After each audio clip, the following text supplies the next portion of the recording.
Facebook is an idealistic and optimistic company. For most of our existence, we focused on all of the good that connecting people can do. And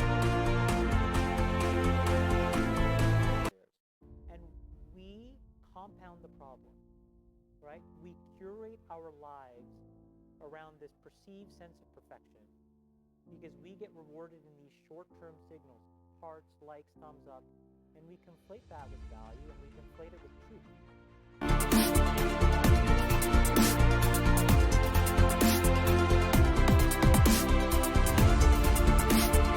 Dude, I asked ChatGPT, what's the most critical 5 studies in intuition? It made them all up. What's the most key book on the history of philosophical intuition? It made the book up. It's terrible on science.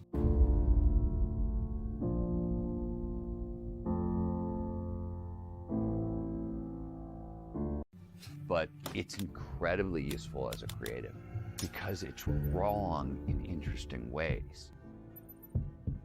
I'm using it trying to write a science paper. It was a flow blocker.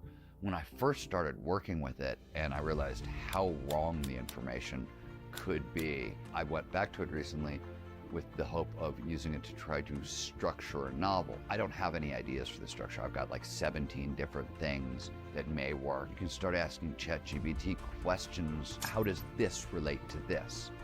And it's going to give you an answer. The answer itself might be wrong, but the computers, the AI itself found it. There's a link there, right? It found connections. That's why you're seeing it. Probabilistically, this connects in this way. That's what ChatGPT tells us. And just finding ways to link it together has allowed me to sort of think creatively about storytelling and the way bigger plots get stitched together. What it did is it took something that was in a box this big and it expanded the box. Like, it's the same way talking to an editor or a friend about writing a book. Like, I'm not going to take everything they're saying, but if they can find a couple of connections that are interesting and move me a couple of inches farther along, that's incredibly useful. You see artists are now using AI. If you want to imagine a scene, you can ask the AI, you can feed prompts into your AI and it will draw random versions of the thing you're kind of trying to imagine up. It's a fictive scene, much in the way that like it's producing a fictive history of the philosophy of intuition for me, right? But it's a trigger for something creative off of that. The big fear is AIs are coming for our jobs. Historically, that's never what happens. Automation doesn't take jobs, it changes jobs. 3 countries in the world with the highest amount of automation are Germany, South Korea, and Sweden. They have the most robots, the most automation. They also are the 3 countries with the lowest unemployment rates in the world.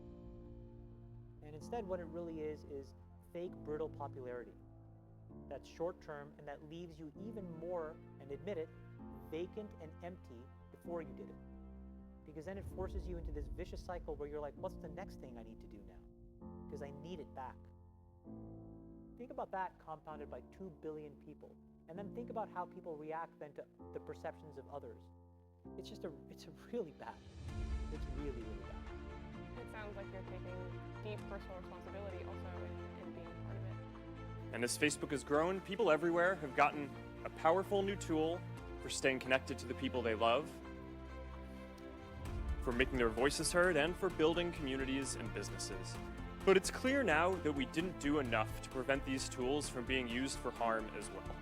And that goes for fake news, foreign interference in elections, and hate speech, as well as developers and data privacy.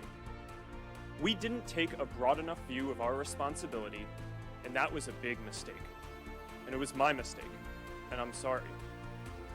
I started Facebook, I run it, and I'm responsible for what happens here. The way people talked about computers and what computers were supposed to be was a bicycle for our minds. That here we are, you take a human being and they have a certain set of capacities and capabilities, and then you give them a bicycle and they can go to all these new distances. They're empowered to go to these brand new places and to do these new things, to have these new capacities. And that's always been the philosophy of people who make technologies. How do we create bicycles for our minds to do and empower us to feel and access more? Now, when the first iPhone was introduced, it was also the philosophy of the technology. How do we empower people to do something more? And what And in those days, it wasn't manipulative because there was no competition for attention. Photoshop wasn't trying to maximize how much attention it took from you. It didn't measure its success that way. And the internet overall had been, in the very beginning, not designed to maximize attention. It was just putting things out there, creating these message boards. It wasn't designed with this whole persuasive psychology that emerged later. What happened is that the attention economy and this race for attention got more and more competitive.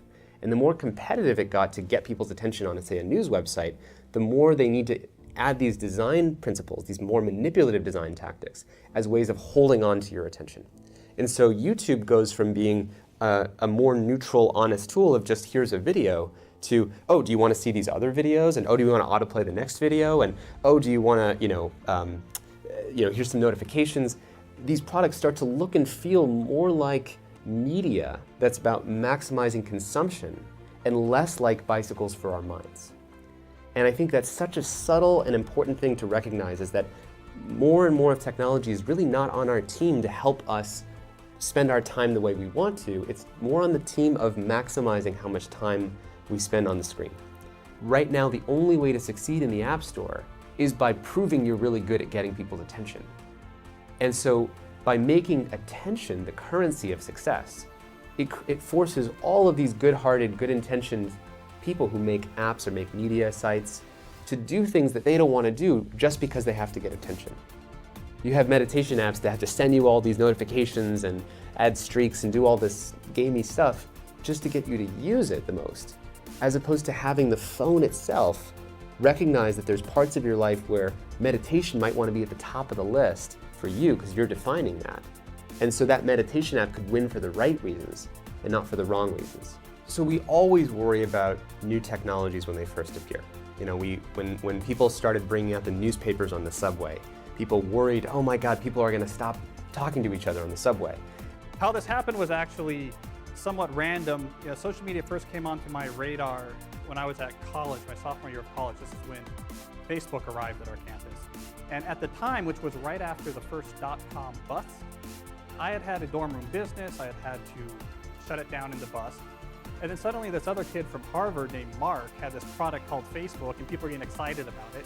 So it was sort of a fit of somewhat immature professional jealousy. I said, I'm not going to use this thing. I'm not going to help this kid's business. What's that ever going to amount to? So anyways, I go along my life. I look up not long later, and I see that everyone I know is really hooked on this thing. And from the clarity you can get when you have some objectivity, some perspective on it, I realized this seems a little bit dangerous, so I never signed up. I've never had a social media account since. So I'm here for two reasons. I want to deliver two messages. The first message I want to deliver is that even though I've never had a social media account, I'm okay. You don't have to worry. It turns out I still have friends. I still know what's going on in the world. As a computer scientist, I still collaborate with people all around the world. I'm still regularly exposed serendipitously to interesting ideas, and I rarely describe myself as lacking in entertainment options.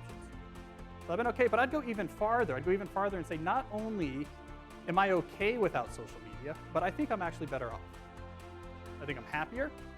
I think I find more sustainability in my life, and I think I've been more successful professionally because I don't use social media. So my second goal here on stage is to try to convince more of you to believe the same thing. To see if I could actually convince more of you that you too would be better off if you quit social media. So if the theme of this TEDx event is future tense, I guess in other words, this would be my vision of the future, would be one in which fewer people actually use social media. Okay, so that's a big claim. I think I need to back it up some. I thought what I would do is take the three most common objections I hear when I suggest to people that they quit social media. And then for each of these objections, I'll try to defuse the hype and see if I can actually push in some more reality. This is the first most common objection I hear. That's not a hermit, that's actually a hipster web developer down from 8th Street. Not sure. Hipster or hermit, sometimes it's hard to tell. So this first objection goes as follows. Cal, social media is one of the fundamental technologies of the 21st century. To reject social media would be an act of extreme luddism. It would be like riding to work in a horse or using a rotary phone. I can't take such a big stance in my life. So my reaction to that objection is, I think that is nonsense. Social media is not a fundamental technology. It leverages some fundamental technologies, but it's better understood as this, which is to say it's a source of entertainment. It's entertainment.